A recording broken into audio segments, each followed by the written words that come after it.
Now let's talk about what a diode is. Here I've drawn the symbol for a diode, but what is it? If I think about water flowing in a pipe, we have a very common device called a check valve. We can see in this case, if I have water flowing in this direction, the ball will be pushed out of the way by the water and it can continue to flow in this direction. If the flow attempts to come in this direction, the ball will be squashed into this cone and it cannot flow. So a check valve is a mechanical device that allows flow in one direction but not in the other.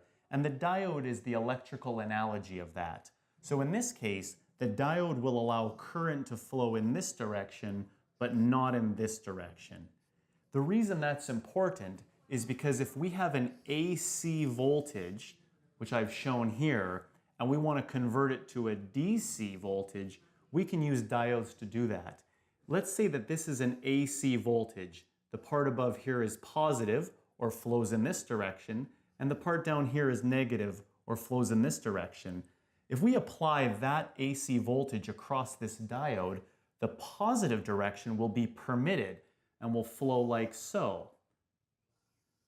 The negative flow will be blocked by the diode and will be cut off. So we'll have no voltage there. So you can see we've got a positive voltage. If we put another diode in a diode bridge, we could actually capture this negative section on the top and we start to get something that resembles DC voltage. This is how all rectifiers work and how all of your DC power supplies in computers, telephones, and other equipment function. So if I have an AC supply, as shown here, and this is a single phase supply, so I only have two wires, I can put a diode, which is shown as an arrow with a line, as shown like this.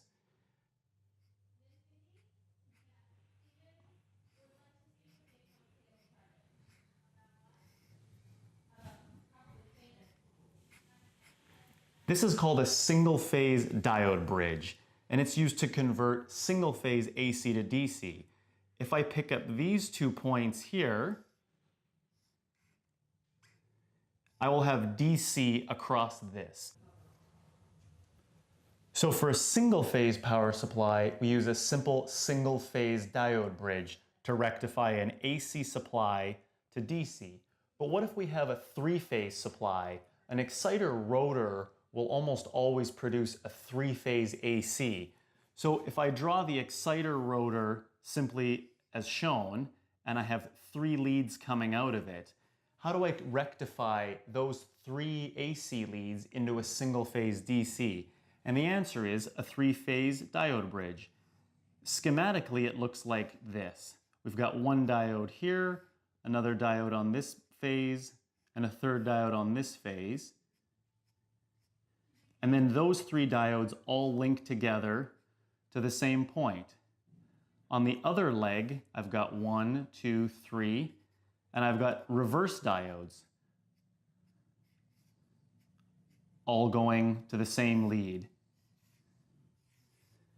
Any load I put on this side will see DC.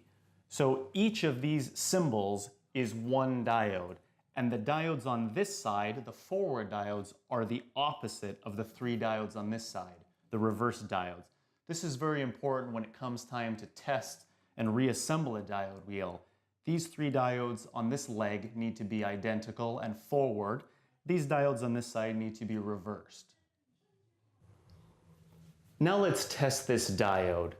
I don't know what the polarity is. Maybe the diode is old or dirty, or you have it laying on the table. So let's use our tester to determine what the polarity is and whether the diode is good or not. Most multimeters have a little diode symbol. You can see it down here, an arrow with a line. So we turn the multimeter to that symbol and we connect one end of the multimeter to the flexible pigtail and the other to the threaded stud at the bottom. You can see here I'm measuring 0.33 volts.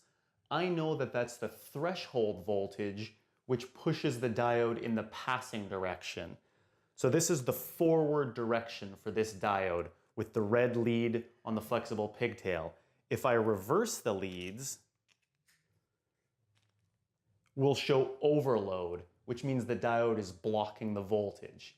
So I know that this is a forward diode and it's functional because it's blocking in one direction and passing in the other direction. If I saw a low voltage in both directions, that would mean the diode is shorted. And if I saw overload in both directions, that would mean the diode had failed open. In either case, the diode would be rejected and could not be used. So what you're looking for in a diode is a voltage about 0.3 to 0.4 in one direction and overload in the other direction. Now let's talk about an SCR. This is an SCR which looks an awful lot like a diode, but has a couple of extra leads coming out of it. Typically one is white or yellow, and if there is a second small lead, it'll be red.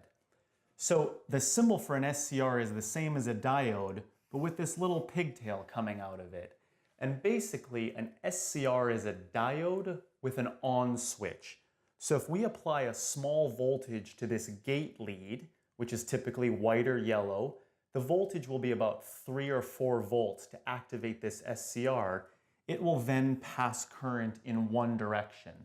Once current is flowing through the SCR, you don't need the pulse anymore. The current flowing through the SCR will hold it in the on position. This is very useful in our diode wheels because it can be used to activate the synchronous part of a motor. Keep in mind that you cannot turn an SCR off.